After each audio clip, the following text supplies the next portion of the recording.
Play Expo 2024, make some noise! Oh good, glad you're keeping your energy up. What a day of guests we've had today, and we're going to finish it in fine style. We've got a very special and much anticipated panel here with the return of some very familiar and very friendly faces. But you're going to meet some new people from Blackpool, the Fylde College, and I definitely said Fylde correct there, didn't I? Yes! We're going to be conducting this panel, which is all about breaking into the games industry. So this should be fantastic. So put your hands together for John and Brenda Romero and Blackpool, the Fylde College.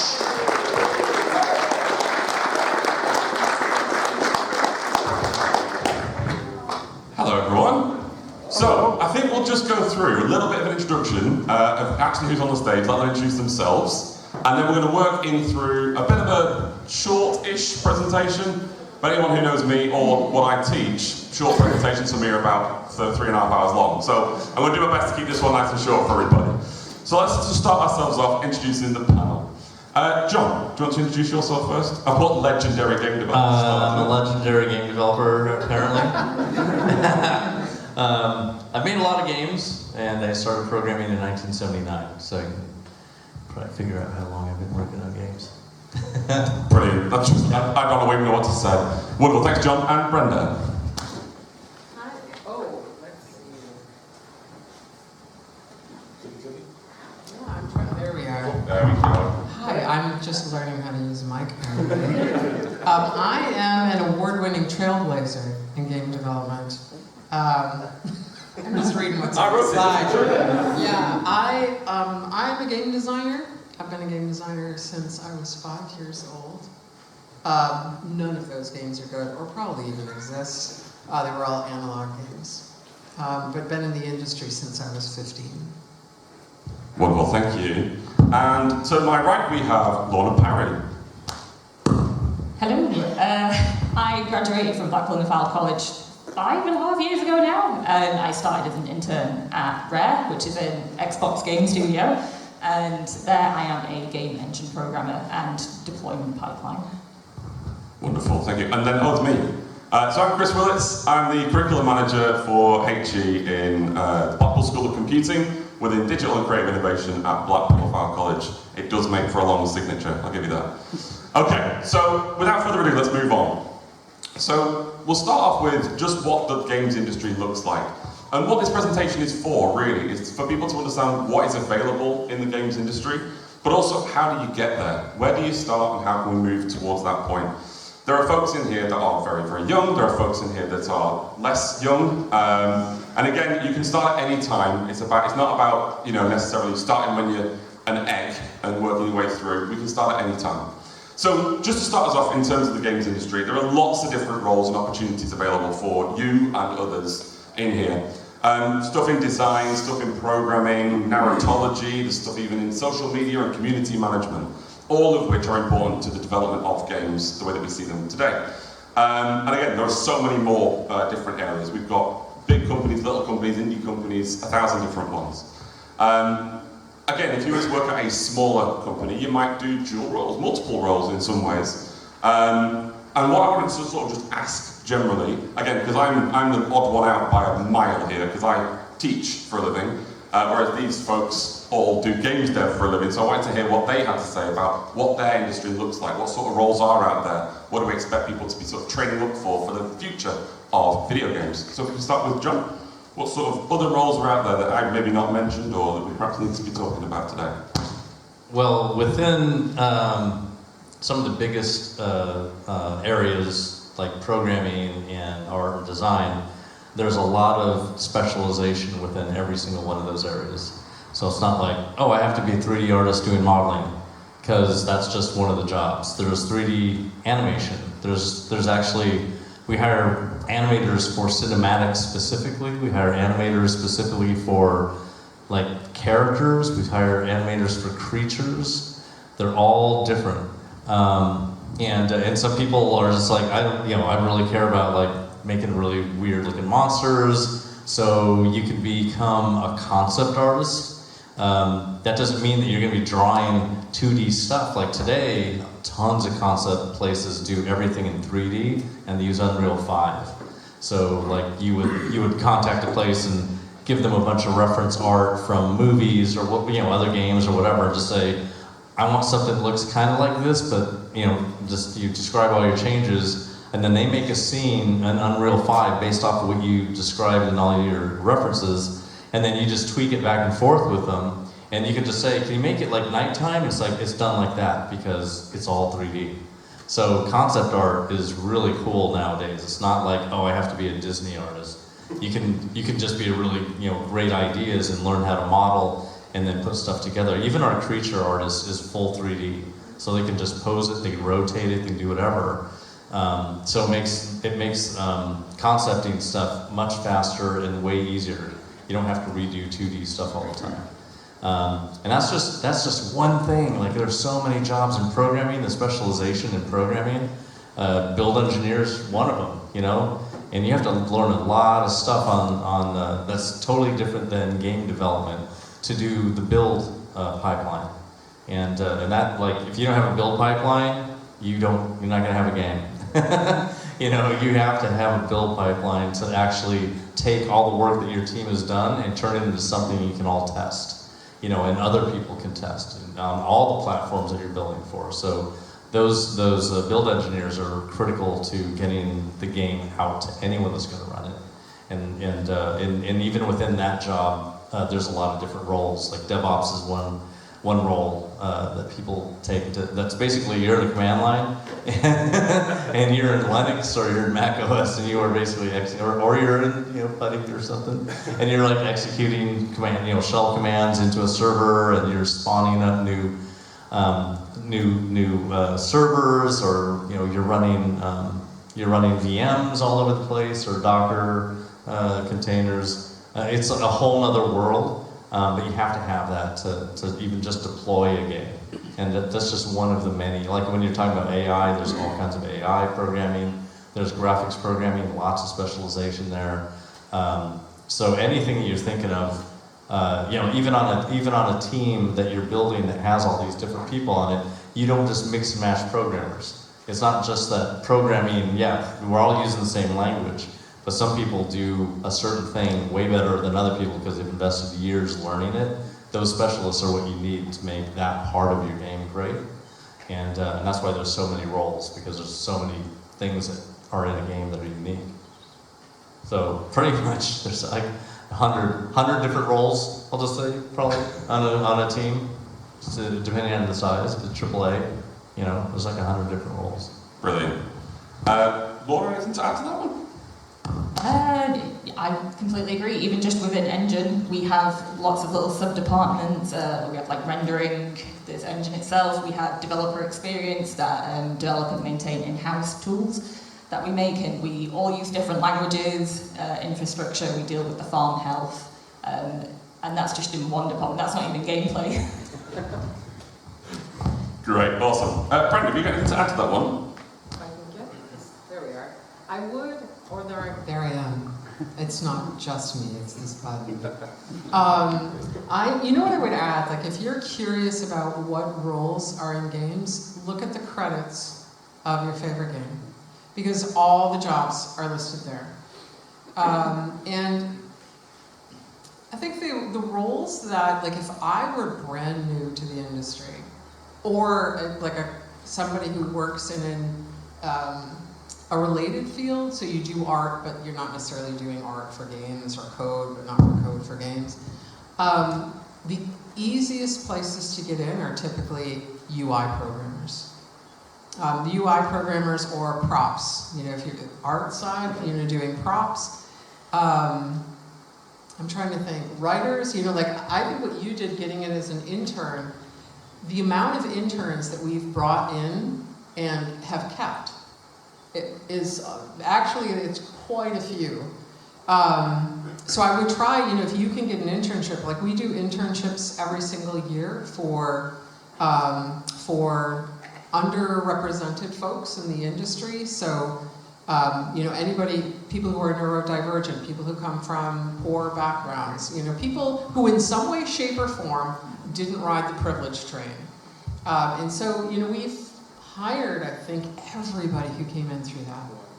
So, that if you can get an internship, man, that's the best way. So, prove why they need to keep you. I can't even imagine saying it better than that. It's brilliant. Thank you so much. Okay, so this is the bit where I can shine, folks. I'm not going to lie. The other bits I'm going to struggle, but this bit I'm all right.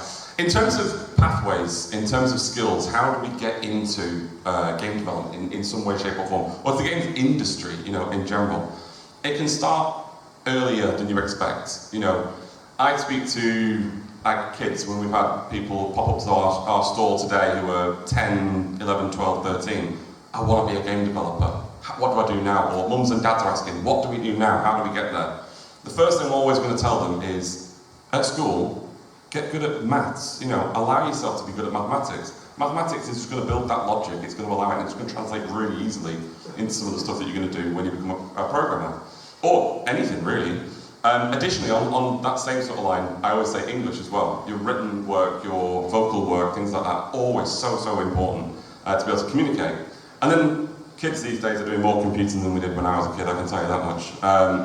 So much more. I was sat at home making batch files with my dad, and then we went to school and it was like, write the ABC. Oh, brilliant. So now we're doing a lot more of like Scratch and sort of simpler programming, right the way from school age. There's no harm in getting creative, doing art and design, putting creativity into your writing and doing creative English. And then sciences. I always will be an exponent of sciences, especially physics in terms of what we do here, which is taught at schools and high schools and things like that. When folks move on, they might move into a college, or like we from Blackpool College, we're an FEHG college, so we have people from the age of 16 right the way to 60. In fact, I can't even say that anymore, it's 84 now, I've got to say 84. So at college, you've got GCSEs, you've got A-levels, T-levels, B-Techs, all these different things you can get into. Consider stuff like computer science, software engineering, game design and development, applied maths, physics. Even nowadays, we're starting to get newer programs and stuff like eSports and things like that. Go and explore them, find out what your next step might be in that sort of sense. In terms of the way that college level works, when we move into university level, which again we also do at Blackpool College, I told you there's a bit of propaganda, we also do degree stuff in software engineering, game development, computer science, digital production, interactive narratives, things like that. And again, that's not just at BNFC, that's at universities all over the country, all over the world. So that skill set can start really, really young and move your way through. And if you feel like, oh well, I've missed school and I've missed college, there's no harm in going back to your local FEHG college and asking that question. We get folks in every single year who think, oh well, I'm too old, I've done this before, I'm not ready for it, or whatever. Come and have a conversation with your local FEHG college. We'll help you, we'll support you and get you in the industry you want to get into. So in terms of like particular knowledge-based skills, educational skills, is there anything on there, Laura, that I might have missed in any way, shape, or form you're thinking of? Your point about you can do it at any age. I dropped out of college when I was 18 to become a professional wrestler. Spoiler alert, I did not become a professional wrestler. I did lots of other jobs in between. I lived in Dubai, I was a flight attendant, I went all over, and then at 26 I was like, yeah, I like games, I can be a programmer. They taught me to learn C++, so I did, and I went and did the course, and 3 years later I managed to land an internship. So yeah, you can do it at any age, it doesn't matter, you don't have to be a programmer. I dabbled in HTML in '98, I think that was it. And Brilliant. And again, see, people listen to me, get real good jobs, I promise. Come to Blackpool College. Of course you can, Brenda, yeah. So one of the other hats, see I got the mic right this time, one of the other hats that I wore, I taught for 10 years at the graduate level of game design. And I will say, like, there's several different things. I've also done a lot of study about games and who tends to go into games. And a lot of times if we go back to the second level, early second level, young women will get, oh no, maths isn't something that you would want to do, and push here, or IT is for boys. And that's a lie. just for starters. A woman invented programming. A woman invented assembly language. A woman invented the first compiler. Try making anything without those. So I think it's really important also that we don't put a tremendous emphasis on maths or physics. I have been a game designer now for 30, 40 years. I'm still only 29. I've somehow come back from the grave. Anyway, so I've been a game designer for a long time, and I was really good at maths, but I rarely use it for what I do. I mean, spreadsheets do a lot of the hard lifting. If you want to be a graphics programmer, you gotta be good at maths. But I want to make sure that people don't think that physics, I didn't like physics. I'll never like physics. I like all the weird physics shit. Like, can you believe that when you do this, that happens? But I didn't need that for what I do. So if you're thinking that these certain courses or these certain subjects might not be for you, then don't worry about it. There's a place for you in games. I was good at maths. I don't use it all that much. I'm a whiz at spreadsheets, though. So I think that's good to emphasize. Also, one other thing I'd like to emphasize, if you want to get into games, go home and start now. Go home and start now. Your portfolio, you do not, it's like some people do really well with formalized learning. You barely made it through high school. And I would even say that some of the best I would say all of the best programmers I know barely made it through high school. One, this is public, I'm not spilling tea here. John Carmack, which some of you may know, he's a brilliant programmer, probably the best one that has ever existed. John Carmack spent how long in juvie? Juvenile detention? I think it was a year. A year. So, there's a place for all of us. Yeah. You can just learn at home if you feel like formalized education isn't yours. But one of the things that's really useful about going and learning computer science is that you learn a lot of patterns, design patterns and programming that when you get on a team helps you communicate with others a lot faster than having to explain the concept of a certain type of programming methodology. You can just say, this is the pattern, and everyone knows what you're talking about, so it's kind of a shorthand.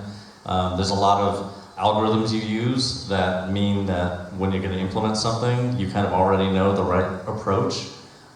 So you do get a lot of really great information from a university that helps you make the right decisions when you start actually going into a career.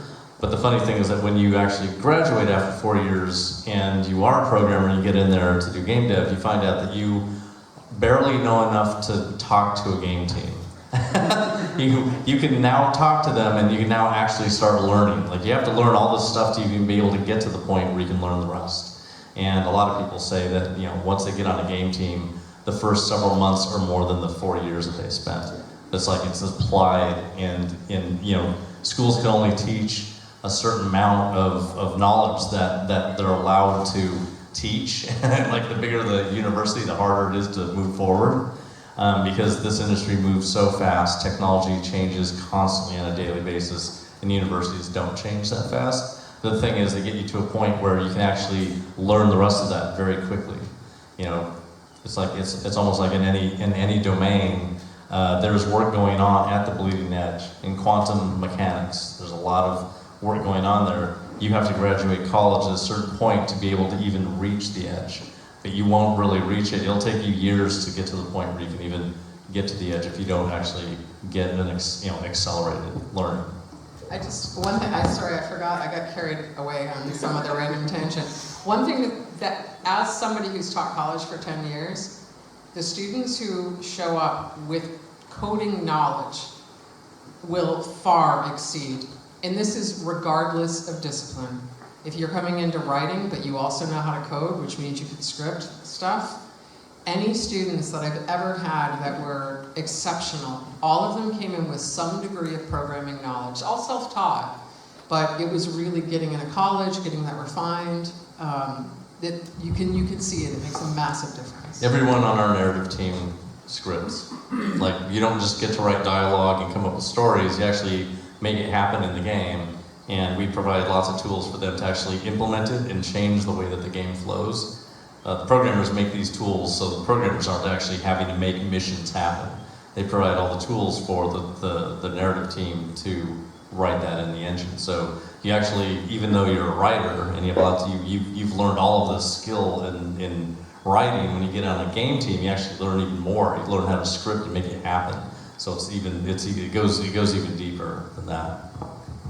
Absolutely. And again, it's about the idea of not just hyper-specializing. You will eventually specialize when you get out of the industry, potentially, to go and get something. It's about that underlying knowledge that, sort of comes through. And I completely agree with the, folks who've gone out and done something on their own, learned a bit of Unity or Unreal or some scripting language or coding language.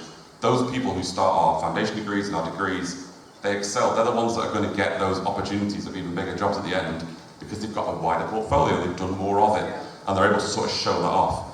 Now, I'm going to say, speaking of which, and hopefully the next slide is not about portfolios, we'll see. Oh, it's transferable skills next, isn't it? Darn it. I was close. So again, there are other skills to consider, and I think we've segued into here anyway. So in terms of skills beyond the classroom, and I think that's kind of been a little bit of what we've talked about already, but just sort of formalize it a little bit. We talk about communication, we talk about teamworking, problem solving, being flexible, all the sort of, dare I say, obvious interpersonal skills, transferable skills, soft skills, however you term them, each of which is really important. If you can't communicate something to a team of people, you're going to struggle. So it's about how you understand communication. Some people might be more or less blunt with each other. That might be how things get done, things don't get done. But it's about how we can use words, writing, things like that to communicate. Teamworking is something that I try and instill in my students every single year. At the start of the year, I get things thrown at me when I put people into groups. I've got 2 of them in the front row, or they've already done it. You put them into group, I don't want to be in this group. I don't want these people. This isn't my group. Right, well, this is real life. Get over it. Let's work it out. And after 6-7 weeks, they're like a close-knit bond. And they now think like each other, they can work things out, and they build solutions to problems you weren't expecting. Teamwork is really important. Obviously, problem solving, which I was really happy I got a Rubik's Cube. You see, that's for cute. And then being adaptable. Things do change. Crikey, the amount of change that we have to deal with on a regular basis, even at a college level. Crikey, Unreal updated recently. That was fun. Thanks, Unreal, for letting me know that one was coming. So I've had to relearn Unreal. But I've had to relearn parts of the pipeline. I've had to relearn how we do certain things. That's fine. But luckily, I've got a Lorna who comes and teaches for me. Don't tell anyone. So in terms of sort of more interpersonal skills, soft skills, Brenda, which ones do you think are maybe that I've not spoken about that are really, really important? I would say your comfort speaking to other people, your ability to talk about yourself. And if you're right, if you submit a CV and you're looking to be a writer and there's a single grammatical error in it, I will see it and I will not accept your CV. If you're willing to, if that is the attention you put into representing yourself, there's not a good way to do it. Also, please don't use ChatGPT to write your cover letters. I can see them a mile away. ChatGPT loves adjectives and adverbs, actually. So I think people who come in and they're able to sell themselves. And I would say, like, we live in Ireland, and I'm American, as you probably guessed. I'm an American from New York, which means I don't even know that it's confidence. It's just it's the package we get handed at birth, right? But I go into a job and I know I'm going to get it. And I don't even care who I'm interviewing against. I know I'm going to get it. I won't apply for something I don't feel that I'm qualified for. But showing that confidence without showing arrogance, like I may have just done, that's important. I would say one other thing that's critical. There's a load of people in the industry who are qualified, or a load of people wanting to get into the industry who are super qualified. But we are not really hiring you as much as we're protecting the 70 people on our team. We want to make sure that you are a very good culture fit. And that you are, like, our company, we rarely, we have very low turnover. Like, I think the programming team in 10 years has had 2 people leave. And so it's because we want to make sure that people feel good working there, they feel comfortable working there, they feel they can do their best work there. Nobody raises their voice except for him when he's death matching, just to be very clear. But I would say, be somebody people want to work with and feel, I would say about Ireland is, as an American, we tend to overstate everything. This is probably not a surprise to anybody in this room. But I find people, especially in Ireland, tend to understate who or what they are. And if it's just your CD and it doesn't have a New York accent on it, you know, like think about how you present yourself and, you know, be confident in what you've done. I also sometimes see CDs come in saying, you know, probably really not qualified to do this, or like, don't shoot yourself in the foot. Leave that up to the people looking at your CD.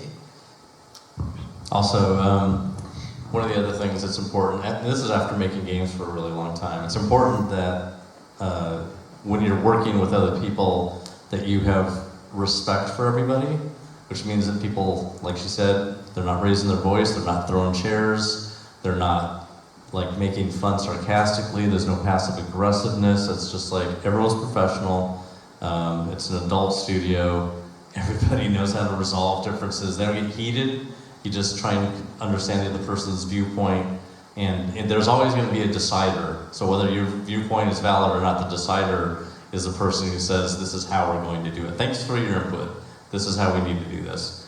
But yeah, everybody treating each other well is really critical to people wanting to stay at your studio and people treating each other respectfully.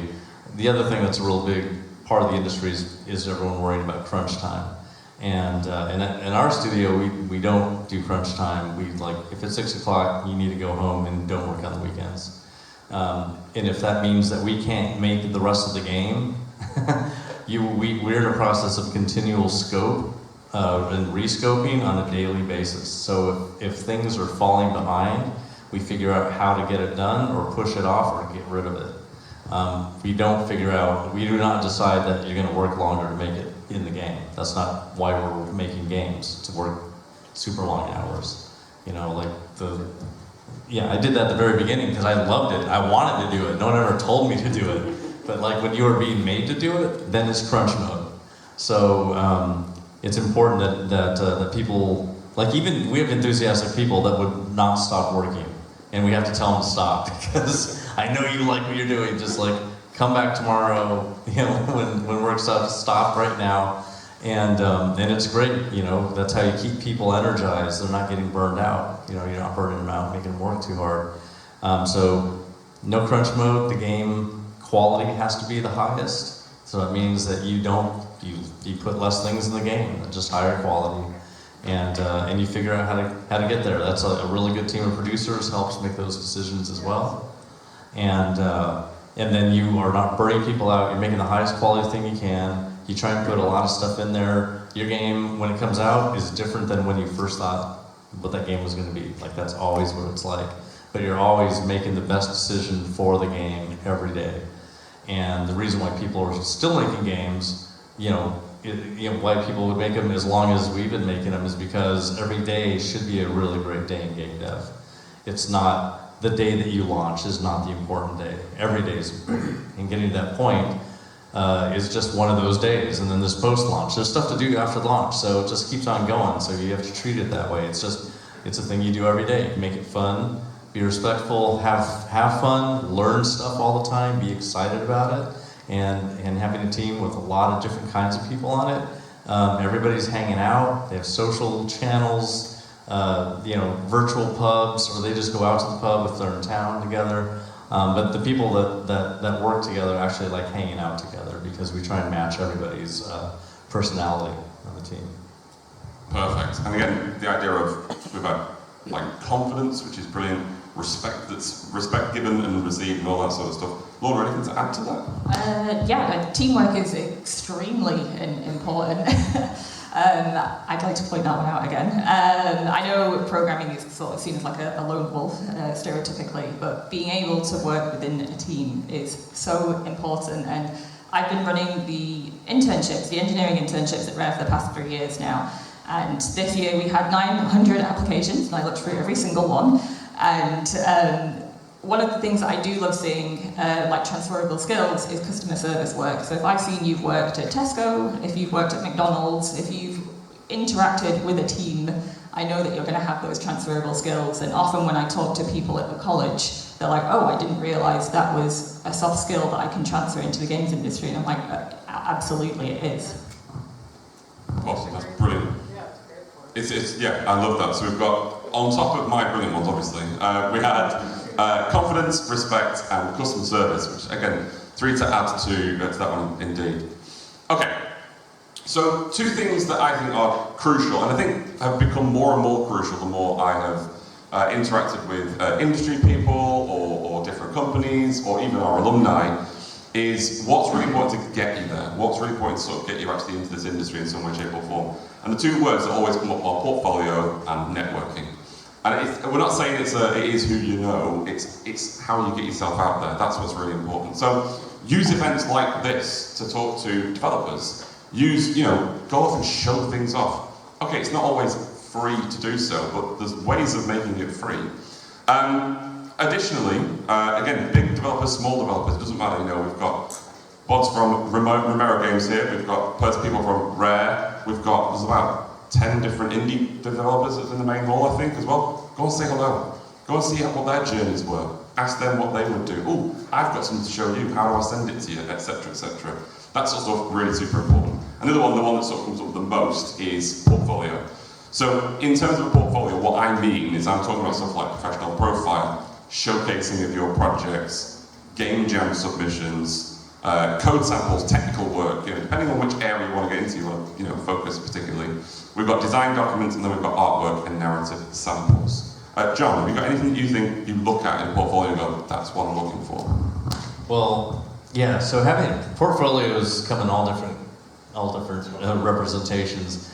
Typically, if you do art, go to ArtStation. Like, that's where people are very used to going there, or LV80 is another really good one.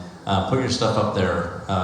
That's where, like, people, that's like, I need an artist that can do this. And you can go on ArtStation, just start cruising through the, I don't know how many thousands of people are up there, but it's great because you can find them and you can contact them and send a mail directly. It's not like, okay, there's a maze of figuring out where this person is.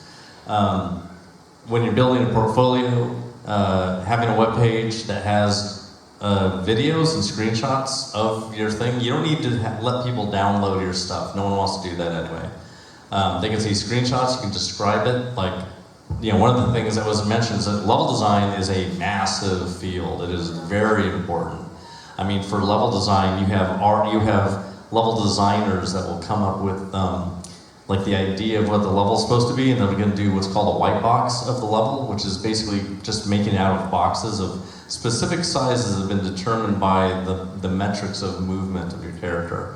And then they build an entire white level, and things may not even move or anything in it, and then you have environmental artists come through and just replace those things with really great looking art. You have people who are lighting artists that just light everything. They put lights on everything. It's very complex lighting a level, let me tell you. And then there's people that do combat encounters, people that create the missions, there's people that like do everything. They create layers of data that let that game do what it's supposed to do. And level design is a massive field as well. But for all of these things, So create a level. yeah, create a level. That's one of the easiest things you can do. It's a little more accessible than some of the other stuff that you like making great 3D art. If you want to make a level, you can go into Unreal and just start making levels. You can buy mesh kits, which is what you put in a level to make it look cool. You just buy those off the marketplace, Unreal Marketplace or Unity Marketplace, and then just put stuff together in the engine. It's really, really easy. And just doing that will get you very excited about game dev because you can actually just run it immediately. You can just like create a level in seconds and then start. They like when you create a level in Unreal, it's just like it's a level with stuff already in it, and you can basically start getting these meshes and start building a room, build a little house, and just run around it and just like now you're like feeling like this is just the beginning. It's really exciting. And when you do make something that's really cool looking, then on a web page, you basically take different screenshots, you describe what it is, maybe a video of you playing through it. Do that for a bunch of different projects, and one of the best ways of making projects is game jams. Game jams, I love game jams. I do so many game jams. In fact, this giant game that I'm making is from a game jam. So just 5 of us worked for 5 days to make a demo, and that demo got picked up by a major publisher, and that's what we've been working on for years. And like game jams will teach you so much. And you gotta be really good to make something that people can actually play or do anything with. But like, if you do a game jam and you barely make anything, great, you just learn stuff. Do another game jam. And you don't need to do game jams when a certain game jam happens, like local game jam. You can do it any weekend, right? And if you go to itch.io, it'll show you the game jams that are happening every day around the world. There are tons of game jams in all kinds of environments.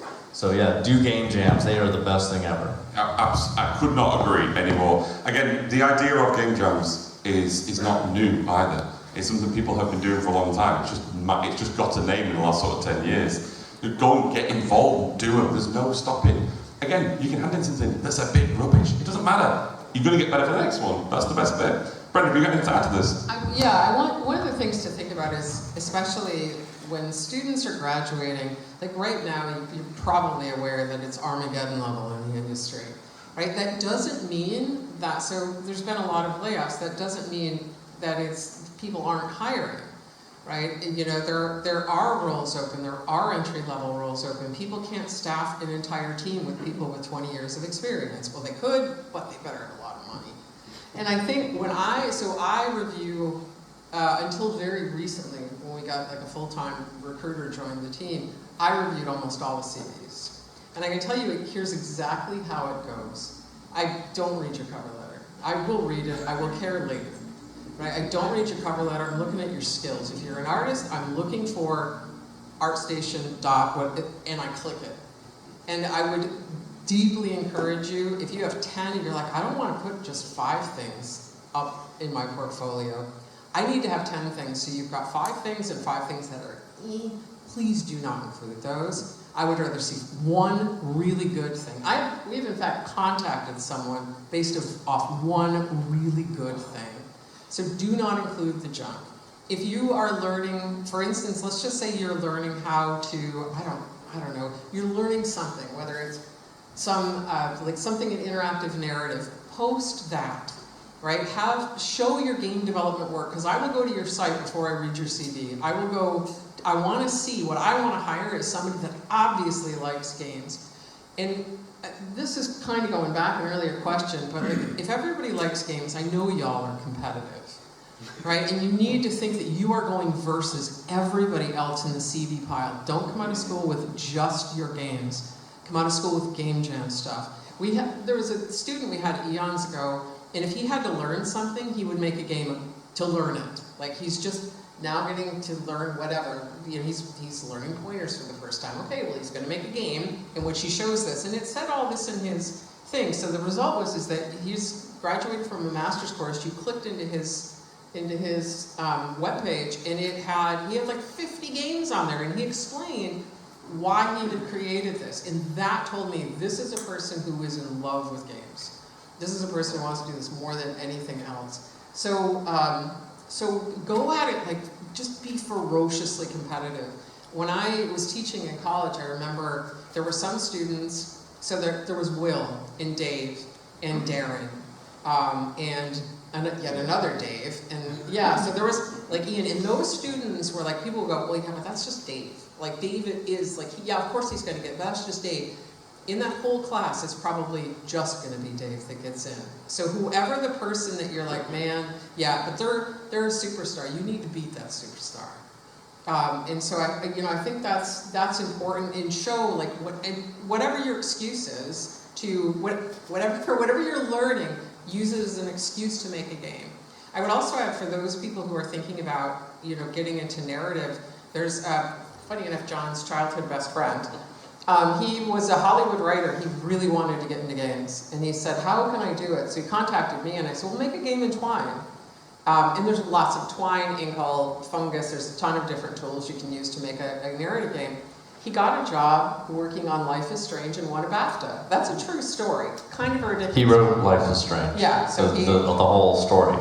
Yeah. So because he submitted a Twine example for a CV. Yeah. He had writing talent as well. So there's just, whatever you're doing, find lots of ways to show your work.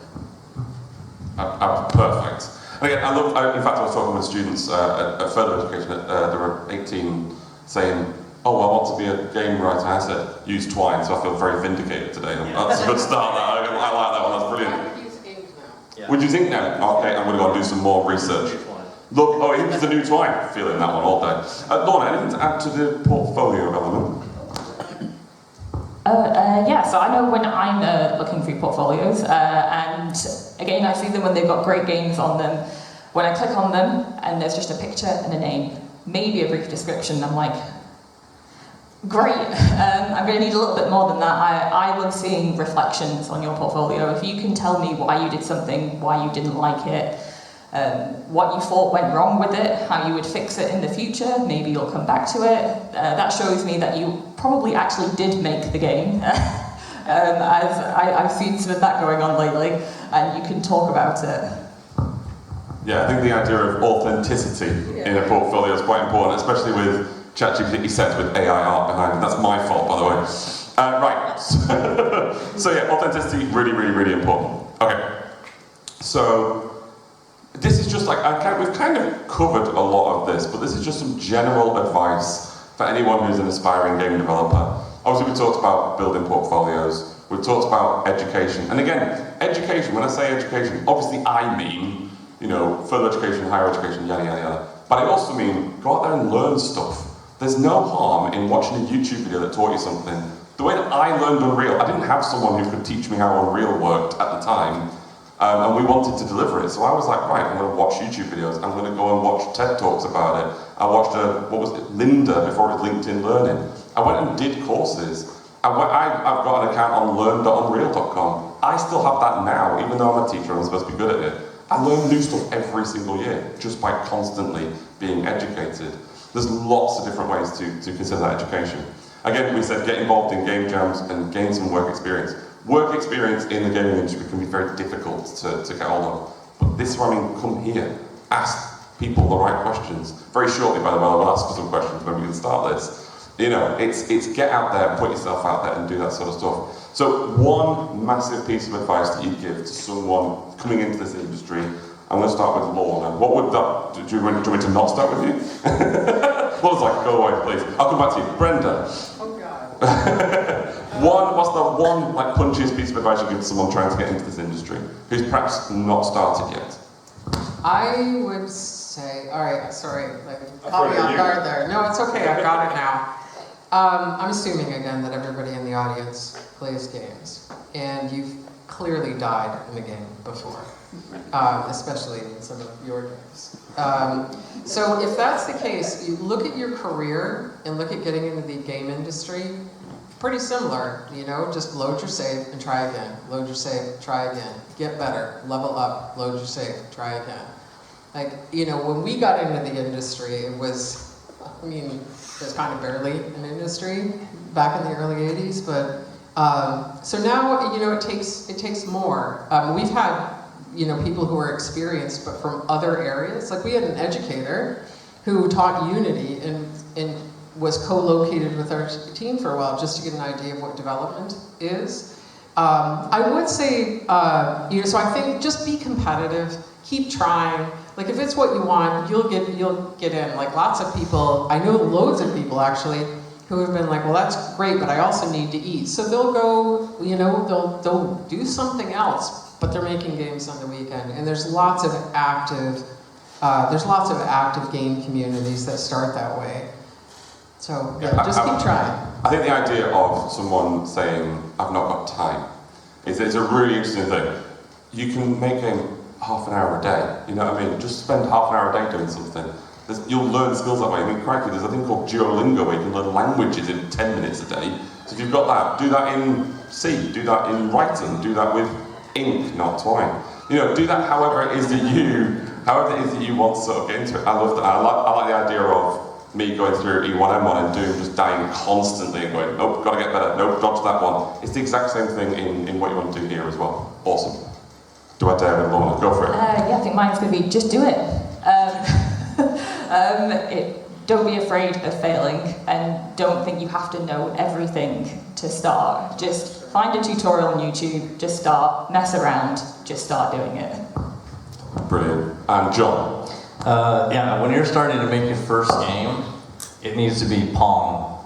It needs to be so simple, because that is, just to achieve that, is actually a lot of work when you don't know anything about making games. It might seem simple, but when you actually get down to doing it, you will be hitting walls constantly and trying to climb over those walls by learning what it is that you need to learn, because you're inside someone else's engine, or you're trying to write your own engine, or whatever you're doing is continuous learning of brand new stuff. So that's the important part on your earliest games, is just learning. Do not worry about the game itself, right? The game needs to be really small. You're just learning how to make that thing work.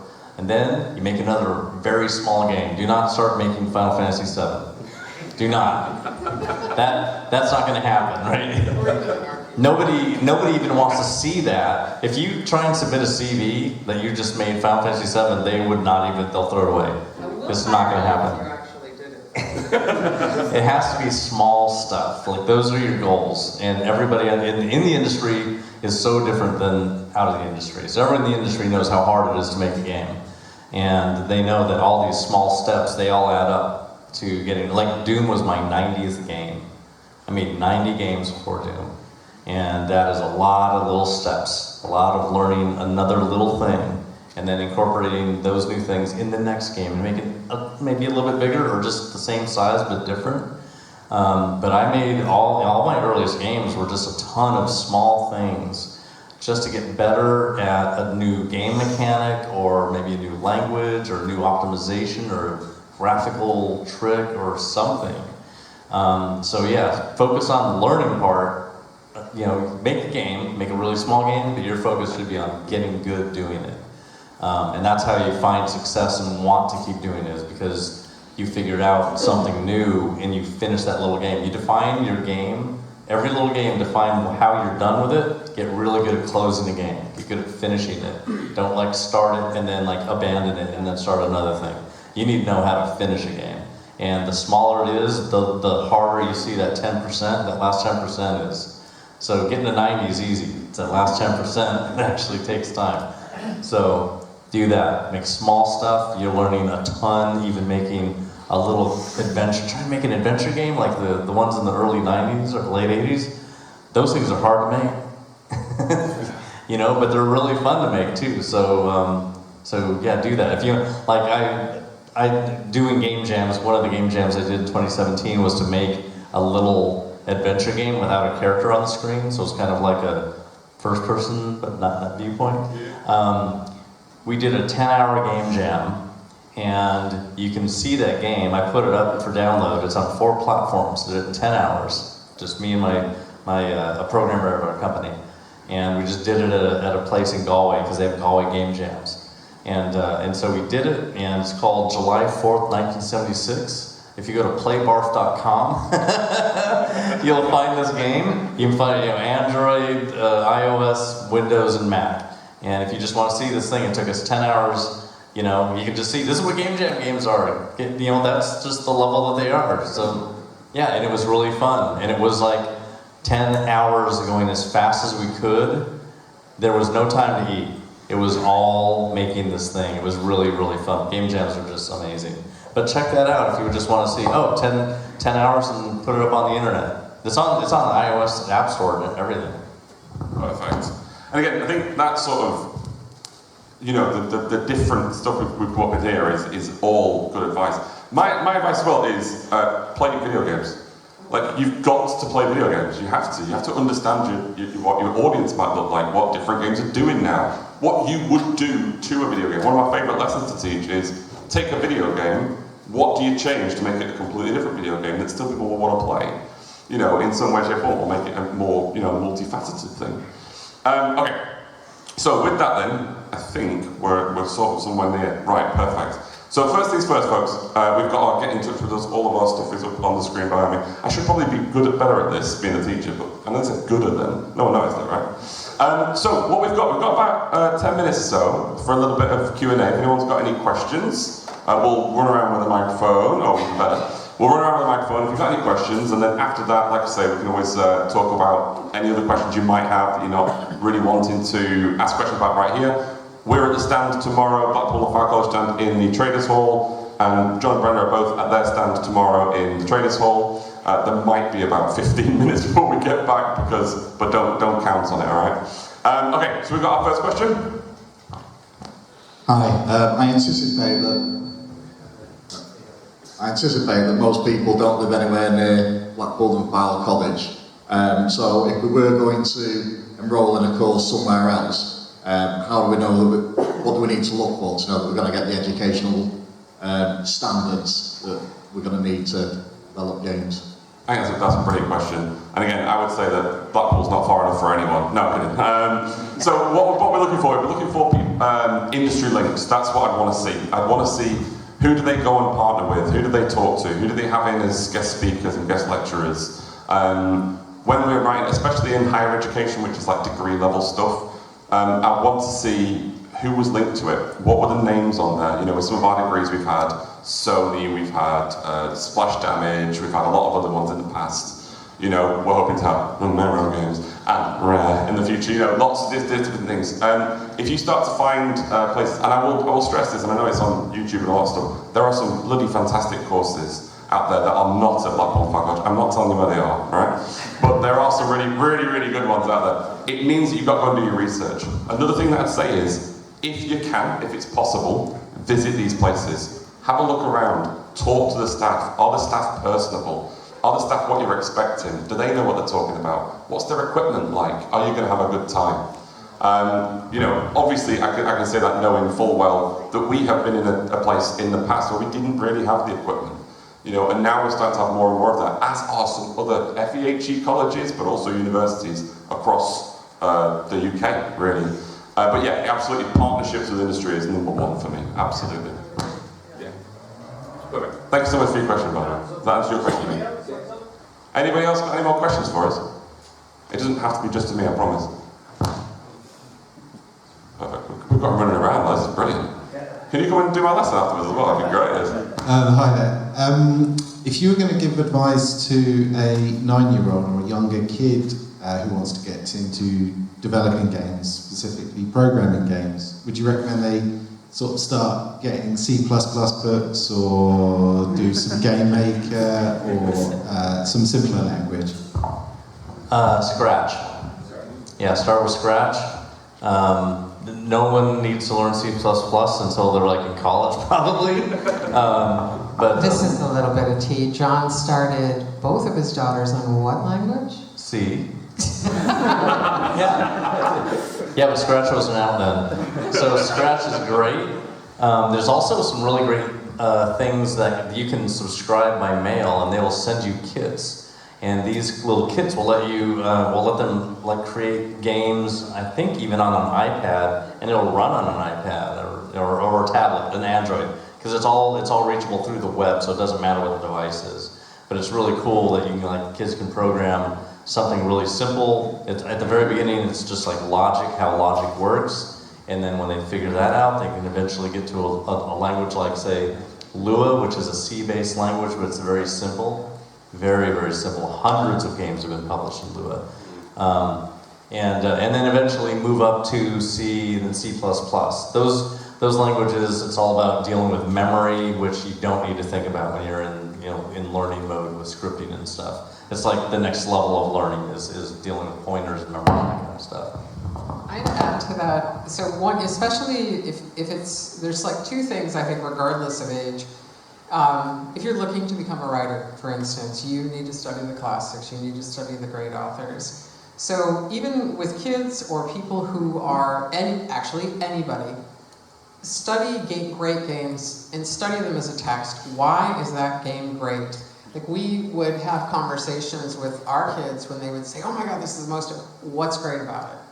What is fun about it? And talk to them like we would talk to other game developers. Also, there's a book I wrote, but you can find it for free as a PDF online, so this isn't a sales pitch. It's called Challenges for Game Designers, and you don't even need a computer for this. It's really just about design thinking, and there's probably 300 different challenges in the book, everything from this is easy to this is ridiculously hard, just to get your brain thinking along those ways. So with our kids, some of their earliest games were board games. And that still teaches design thinking. Also, on our website, Romero.com, we do have challenges for game design, for game designers, but we also have We have some other books that she's written. She wrote a book on game balance at 600 pages. Because like every different kind of game needs balance. This is for every single kind of game. That's math. If you really love math, that's where to find the math. There has not been another game balance book written. It's pretty great. There's also Breaking in the Industry, Breaking in the Game Industry. This is my #1 fan and president of my fan club. But anyway, you can find that book for free. I would rather people learn to design, right? So you just Google challenges for game designers.pdf, you'll find it. Brilliant. Excellent. Thank you. We've got probably time for another question if you fancy it.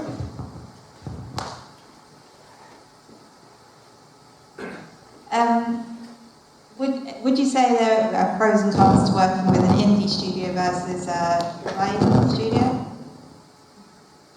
Is it working for one? Yeah. All right, brilliant. Well, I'm the least able to answer this question, so I'll pass that one on. Lorna, you work for Rare, that's a fairly big one. Yeah, I think it's classed as AAA. I know the initiative in LA call themselves quadruple A, which is quite funny.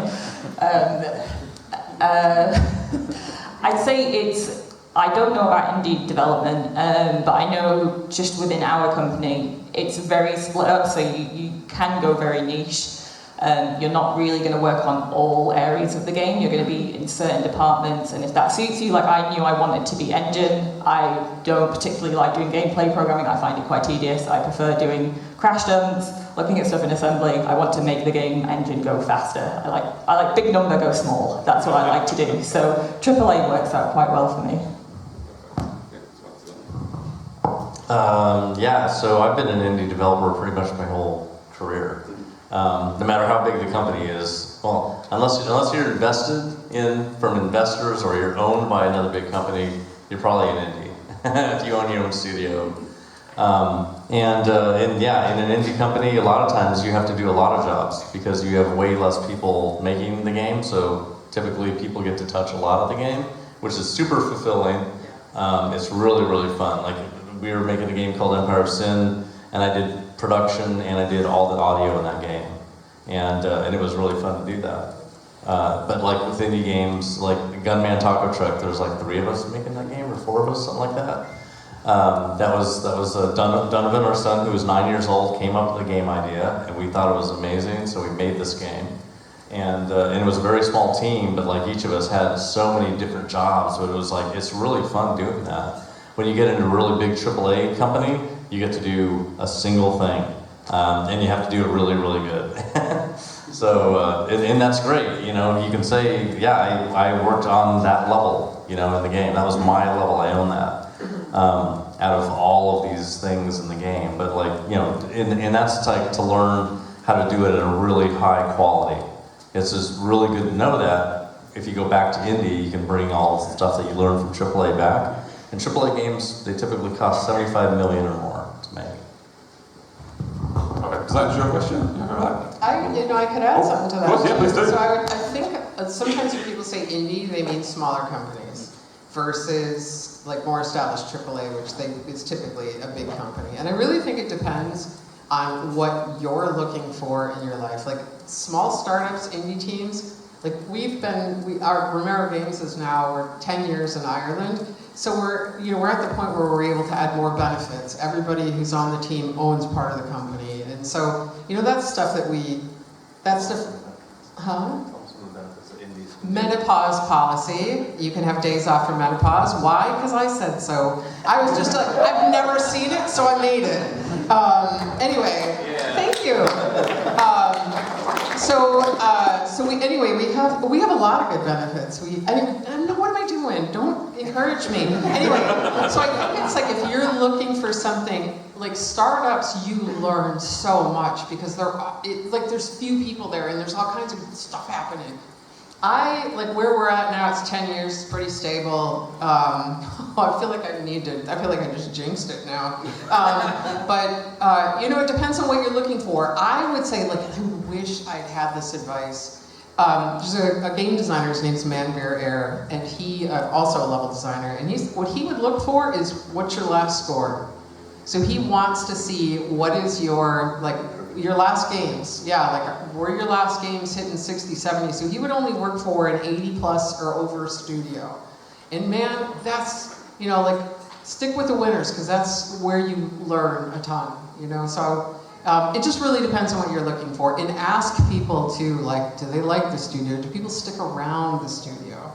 I think the fact that we have nearly no turnover on our programming team is one of the biggest attractions for the programming team. Totally. Okay, thank you so much for all of your questions. Thank you for listening. We have been Blackpool and Fylde, or I have been Blackpool and Fylde, I should say. So again, if you wanted to talk to us about any of our courses, like I say, come and talk to us at our booth. Tomorrow we'll have the boys and girls there to take any questions that you've got.